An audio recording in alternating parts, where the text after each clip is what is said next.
Okie dokie, here we are, QITV Season 2, Episode 5, I think this one is. We're going to talk today about fabric selection to make some beautiful quilts.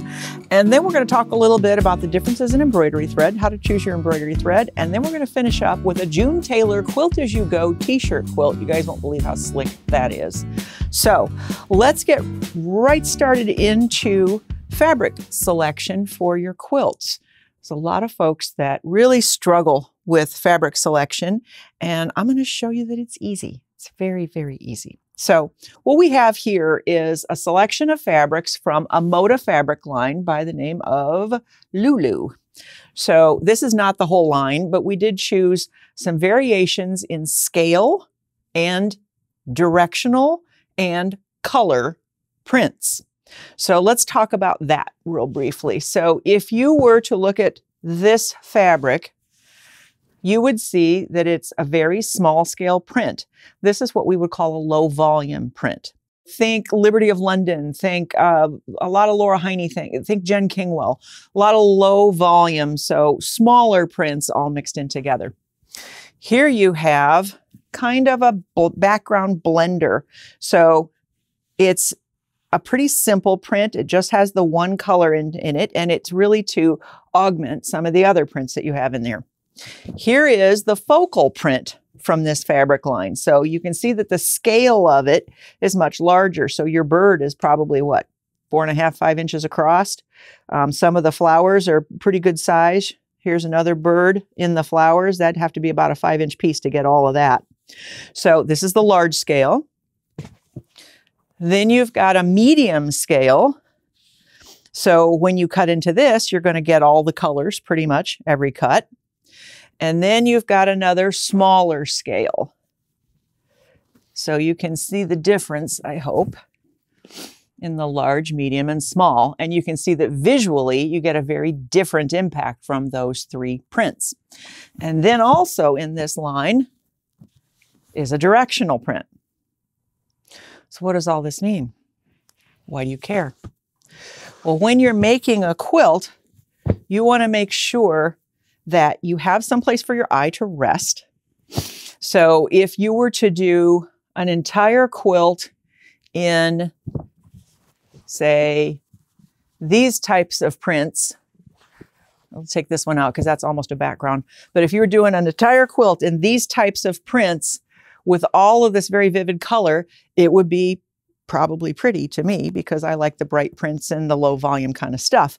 But you wouldn't have a lot of places for your eye to rest. So if you were doing a particular pattern, so let's say the cover pattern on this one, if you were to try to make this quilt with these without adding in these solids somewhere to let your eye to rest, you would not get that pattern. You wouldn't see the pattern.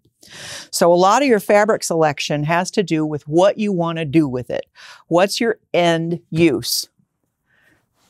And what I mean by that is, let's pick another one. Let's pick this one right here. So let's look at the cover quilt on this one. These are the Annie's quilting books. They're real nice books. They have a bunch of patterns in them. You get a lot of stuff in there for like $9.99. Not bad. Anyway, they have varied the selection of fabric so you get distinct color changes from piece to piece, which you could do with these without adding any solids or blenders in with them because they're large pieces. So any of this would be fine for these large pieces. Now let's take a look at this one again. We're cutting a lot of different sizes of pieces here. If you were to choose to use this directional print in one of these stars, you would have to make a choice to either not worry about which way the lines went when you finished piecing it, because there's no way in this pattern you're going to get all the lines to line up, because if you line them up in the middle square, one of the two side squares, even if you're real careful, is going to go the opposite way. So you're either not going to care about that, you're going to put them in there all willy-nilly, or you're going to buy a lot of extra fabric to make sure you can fussy cut to make sure each piece goes the right direction the way you want it to go. Think about where you're going to put your fabric. Additionally, let's say you were going to use this large scale print here, and you were going to use that in, let's say this one right here. let's say you were going to use this large scale print and you wanted to use it in this piece block right here. When you look at the scale of this, if you took the size of that piece that you had to cut, you're going to get a very different coloration depending on where you cut. So you have to be real careful that if you want to make sure you have blue in there, you have to cut in a place with blue. Otherwise, you're going to get pink and orange if you cut here. So large scale prints, be cognizant of where you're going to use it in the block that you're cutting. Okay, so now let's take a look at this quilt. These are flower quilts. So all of the ones in this book are flower quilts. You want the flower to pop out. And in order to get the flower to pop out, so let's take a look. This is a good example. This one, or the one on the cover, they're making good use of this background color, and the background color recedes so that your tulips can pop. So what does that mean? Let's say I'm going to use, let's see, you need 3 colors to make one tulip. So let's say I'm going to make an orange tulip. I'm going to use these 3 colors right here. If I were to use this as my background fabric, I would lose my tulip, right? It goes with it, but you wouldn't see your tulip. So you have to be real careful how you choose your background fabrics. You don't have to go white. What if I put my tulip on that? It would really pop off of that. Be pretty bright. It would really pop off of that. I like bright quilts. You could take just a background cream color like they show, and then it doesn't matter what color tulip you're using. You can have an orange one, a blue one, a purple one, whichever color you want to do, and it's going to show against this background. Or you could take this pattern here, and each of those tulip blocks you could theoretically turn into a different background color. So you could do an orange one with the royal blue as the background. And then maybe you're going to do a red one. And for the red one, you could use, how about a yellow background for the red one? And maybe you're going to do a blue one, and you could use a pink background for your blue tulip. So there's a lot of different ways you can look at this. You just want to be aware of where you're going with the fabric that you're choosing. Okay, so now you know what you're going to do with your fabric. You've chosen your pattern. You know what you're going to do with it. You know what your scale is going to work into. So do you need big scale or medium scale, low volume?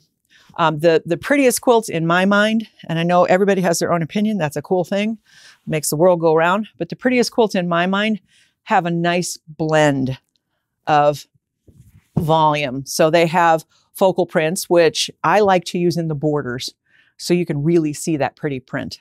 I don't see the point in buying a really pretty focal print like this and cutting it up into small pieces so you can't see it. So I would use this in a border. Not everybody would do that, and that's okay. Your choice is your choice. If you like it, you should do it. But I would like a quilt with the large scale, the medium scale, and the small scale, and probably some blenders thrown in. A lot of movement in that. How do you know which fabrics are going to match? If you look at your selvage, which is right here, on this fabric right here, you can see your selvage, and it's going to have the die prints for each of the colors used in this bolt of fabric. So that makes it pretty easy. As a matter of fact, you don't even have to take your bolt or your piece of fabric with you to the shop. You can cut off your selvage and just take your selvage in, and then you can put your orange right next to that orange and go, yep, that's that orange. That'll go. And put your blue up there. Yep, that'll go. You can put your yellow. Yep, that'll go. And there's a chartreuse color in there. You could use this chartreuse color, and that would really pop some different things out. I mean, look at that together. This would be a really bright colorway. So you don't have to do everything bright. But anyway, that's a good way to pick your fabrics. We could get into the color wheel, and we could talk a lot about, you know, primary colors, secondary colors, complementary colors, you know, all the different things on the color wheel. And there are color wheels available to show you. As a matter of fact, I happen to have one. So here we go with a color wheel. We have these available. It's actually a kind of a neat tool. So you open it up and there's all your different colors. And these are all different discs that give you different fabrics. So like right there, that's disc number 1, direct complement. So that and that are direct complements, and you just dial your way around. And that shows you, red and green, who knew? That shows you different things that directly complement one another and would look nice in a quilt together. Okay, let's look at disc number 2. That's triad. So that's evenly spaced on 3 different sides. So those colors. And that'll help you choose. It gives you a range of colors. So that'll help you choose some things that would look nice together. And we could go all the way through this. I'm not going to do that. You can play with that on your own. But there's all kinds of different color combinations in here to give you ideas and to spark your interest. Now I'm going to say something just totally radical. Totally radical. I don't care if it's on the color wheel or not. If you like it together, you should put it together. It's your quilt. Everybody's got an opinion. It's your quilt. Keep that in mind. So I know there's experts everywhere telling everybody what they ought to be doing. This is supposed to be fun. If you like it, by golly, it's okay. It's your quilt. Make it the way you like it. So obviously, I like bright quilts, so I have bright ones. Our guest last time was Jill Shawless, and she does the primitive stuff. The more muted tones, Civil War eras, she loves those. And I think they're beautiful. I don't want to work with them, but I think they're beautiful. She loves working with those. That's absolutely right for her. The brights are absolutely right for me. There's in-betweens, and those are absolutely right for the people that are in between. Whatever you like is what you should do. It's your quilt. But if you want a little assistance, remember the selvages give you the colors that are in the prints you're using. Keep in mind where you're going to use the print you're purchasing. So if you're getting that large scale, and where'd the large, oh, you're getting that large scale, remember what's going to happen to it when you cut it into small pieces, and make sure you're okay with that. If you're getting all medium scales or all small scales, all low volume, make sure you're okay with your eye not really having a place to rest, it being more of an overall kind of a thing. So just be aware where you're going to use it, follow your instincts, and choose the things that suit you best, regardless of what somebody else says. That's what we do. Okay, we're going to move on now. We're going to do some embroidery thread comparisons.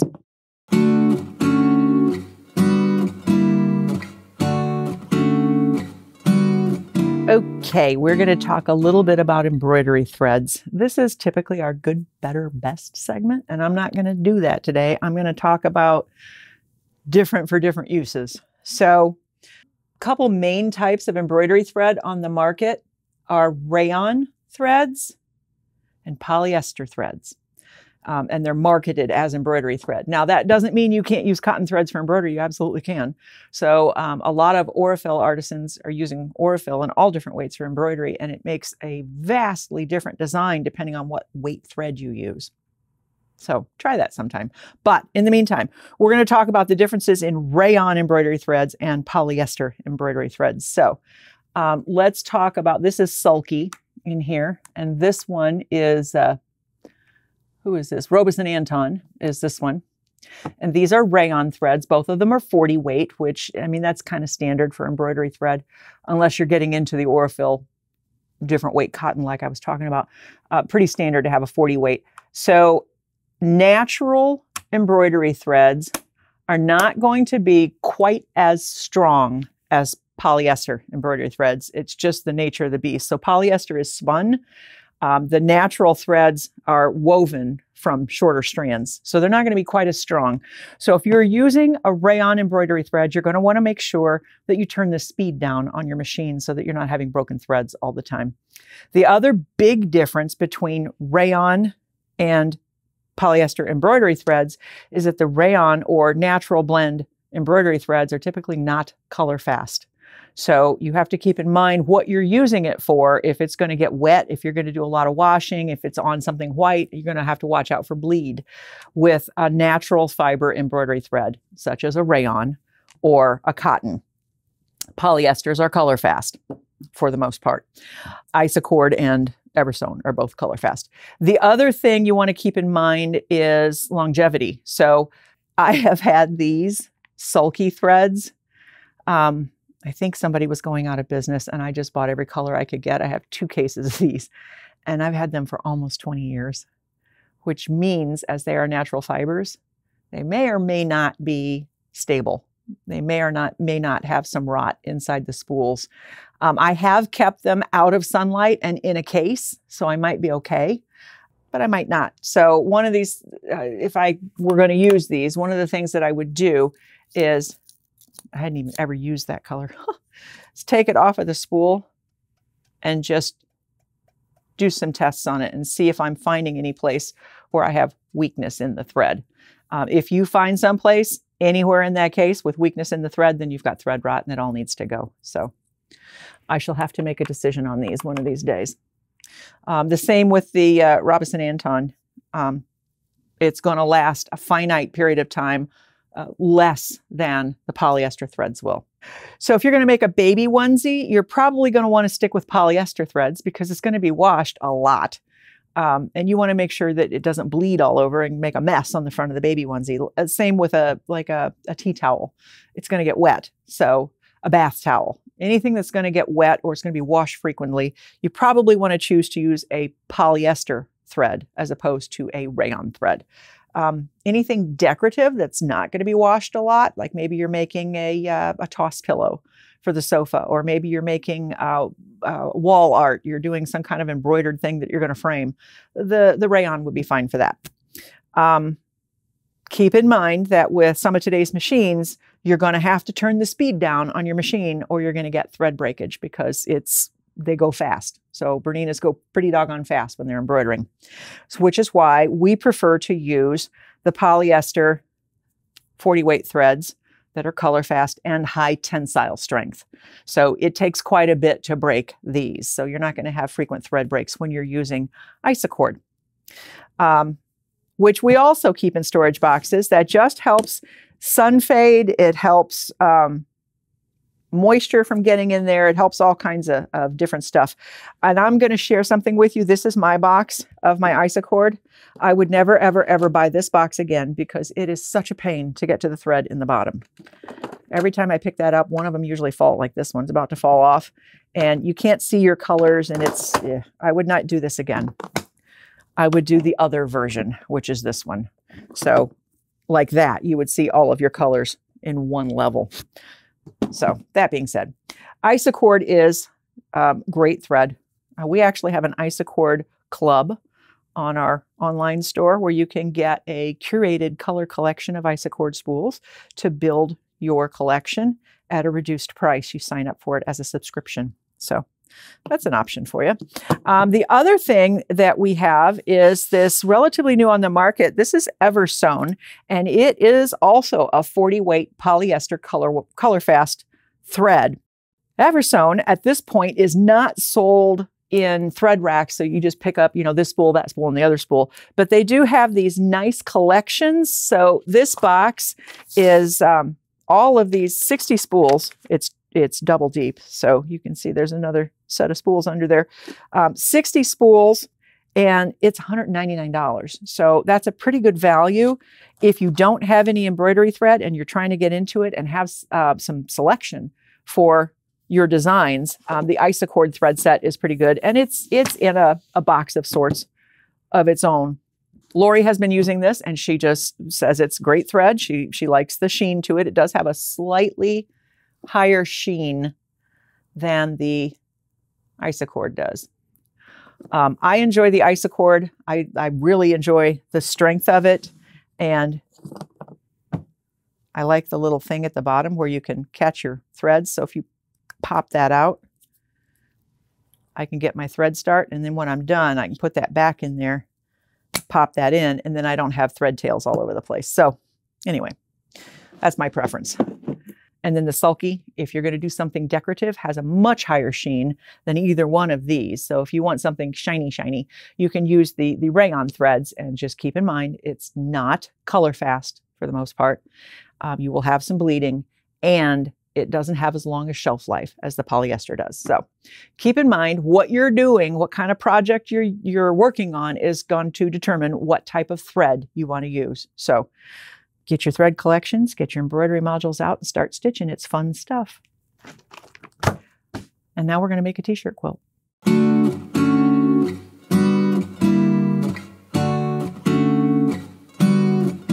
So we're going to talk about making a t-shirt quilt the absolute easiest way on the planet.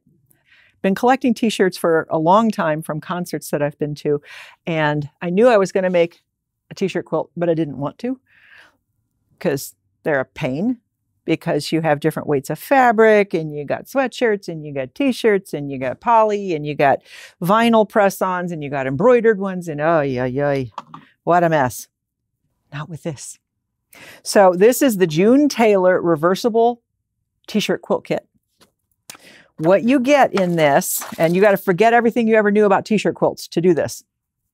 Last time I showed somebody this, they were like, that's not how you do that. Yeah, it is.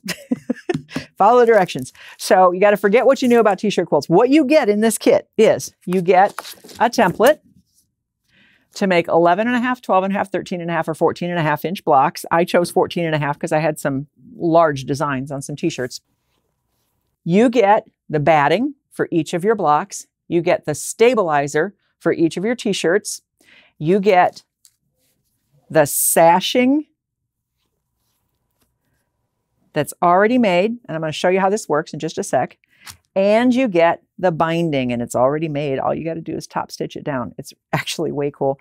And you get a pressing cloth.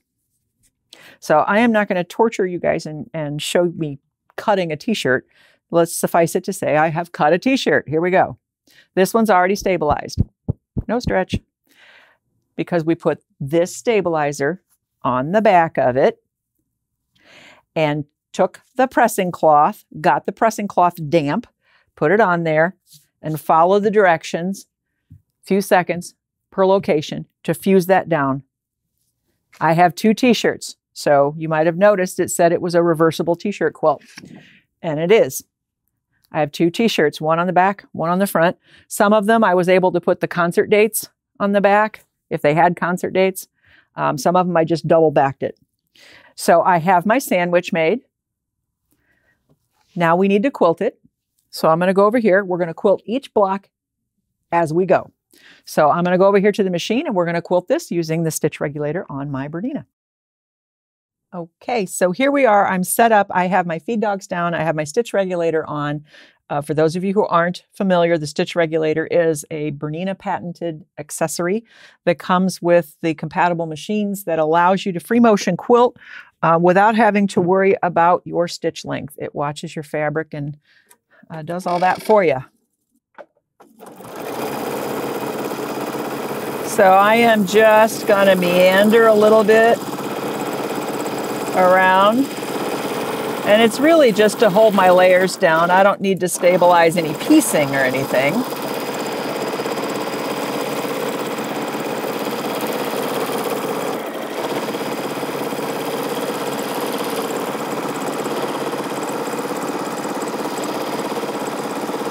I have avoided quilting through the middle of Mr. John Mellencamp because I didn't think he would appreciate that.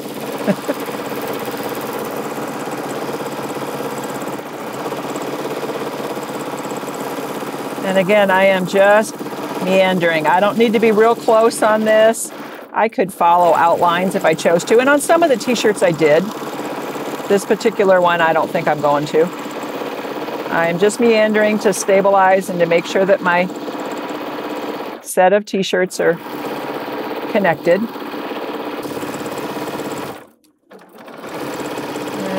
think I'll go right across the top and then out. So that was all there is to that. I have just quilted this t-shirt. And now I'm ready to piece that into, oh, looky, I missed Yanni too on the back. I am ready to put that together onto my quilt. I'm going to reset my machine. We'll be right back. Okay, so here's how the magic with this t-shirt quilt kit works. So this is the sashing.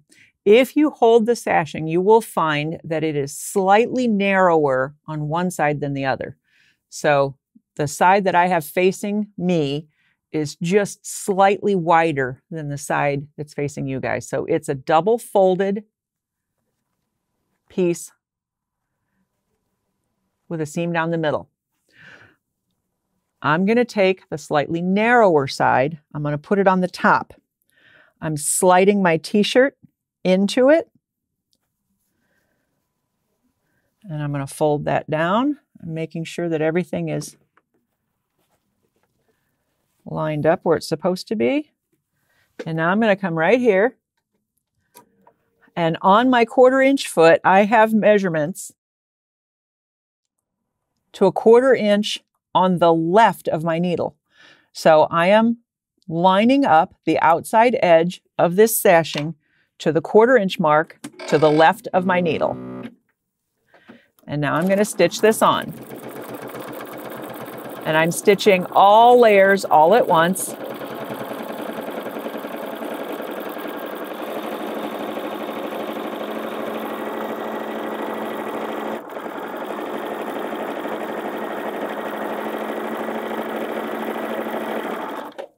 Okay, I got that connected. And you'll see on the back, that's what it looks like on the back. So I have my sashing on the back, I'm attached.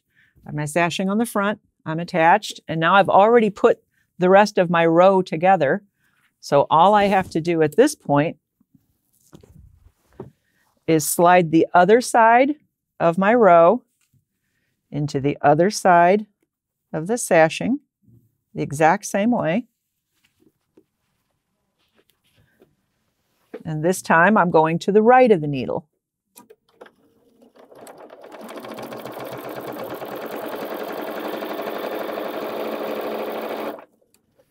Make sure that your piece doesn't move as you're stitching along. You can pin this if you choose to. It's not serious enough to me to need to pin it.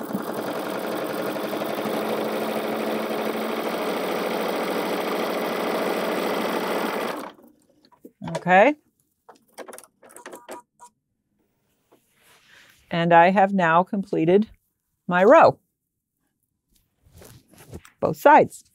There's my row. Okay, now I have already done exactly what I just showed you how to do and put together this many t-shirts. I have my sashing measured and cut for my row, and now I have my t-shirts that I'm ready to put in my row. And I'm doing the exact same thing I did before. I'm sliding this into here, and it gets a little unwieldy when you get to the bigger pieces. So you have to be a little careful with the weight. But when you get it started, you just keep stitching along and you're done. Okay, so I got that far, and now I'm going to kind of readjust everything, make sure everything's where it needs to be. Take some weight off so I'm not pulling my pieces apart. Making sure everything is lined up.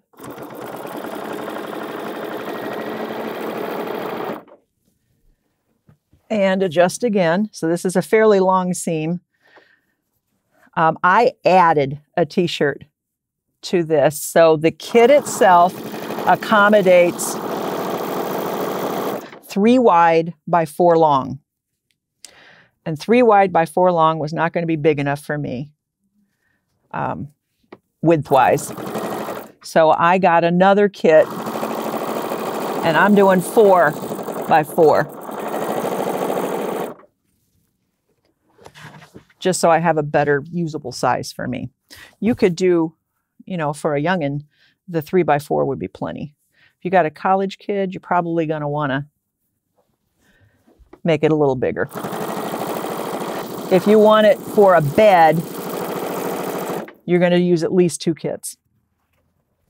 The kits come with black sashing, which is what I'm using, red sashing, or navy blue sashing. So you can have your choice.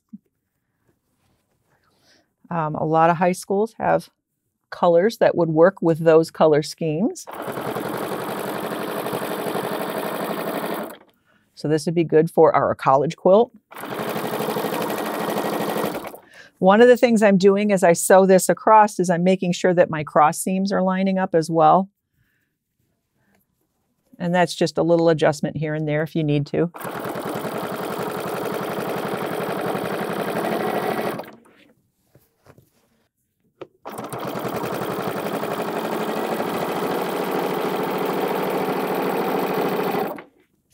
Okay, I could have inserted this the whole length and I could have pinned it in place, but you guys know me in pinning.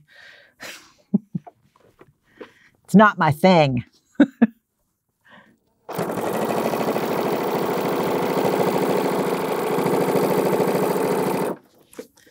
All right, we're on the home stretch. Everything's lining up, so we're doing pretty good.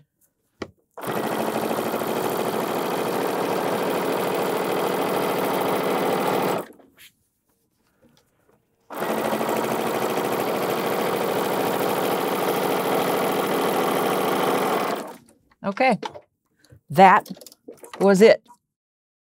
So now I have the body of my t-shirt quilt done. You can see all my sashing is in there. It's double-sided, so I got t-shirts on the front, I got t-shirts on the back. Everything is secure and quilted, and it's pretty much ready to bind. So how do you bind this? You do it the exact same way you put the sashing on. It's already pre-folded. You just slip it on the edges and top stitch it, and you're done. When you join your edges for the binding, you overlap them and just top stitch them down.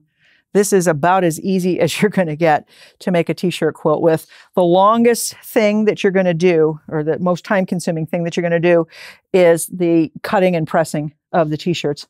Otherwise, this is just so fast and slick and sturdy and done and washable and ready to go off to college with the new grad. Okay, or concert aficionado,